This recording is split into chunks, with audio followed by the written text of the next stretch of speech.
আল্লাহর কসম লাগে কথাগুলো শুনে যাবেন। দুনিয়াতে থাকা অবস্থায় যারা আখিরাতে বাজার করলো না, সওদা করলো না, পরকালে তাদের কি উপায় হবে সেই চিন্তা যারা করলো না, তাদের মতো হতভাগ্যই দুনিয়াতে আর কেউ নেই। আজরাইল কিন্তু ঘুষ নেয় না।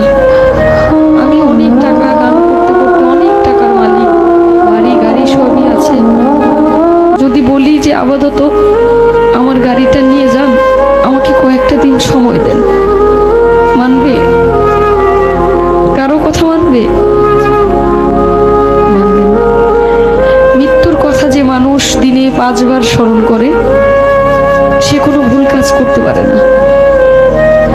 একবার স্মরণ করে দেখেন, আপনি মরে গেলে আপনার সঙ্গে কে যাবে?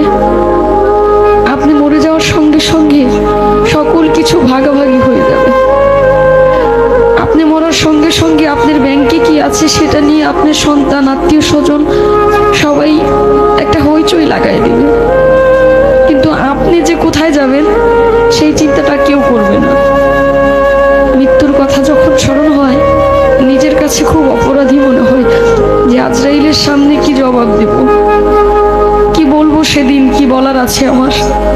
কিন্তু মালিকের কাছে একটাই চাওয়া, আমার নবী করিম সাল্লাল্লাহু আলাইহি ওয়াসাল্লামের কালেমা যেন আমার এই জবানে জারি হয়, আমি যেন মৃত্যুর সময় বলতে পারি কালেমায়ে তাইয়্যিবা লা ইলাহা ইল্লাল্লাহু মুহাম্মাদুর রাসূলুল্লাহ সাল্লাল্লাহু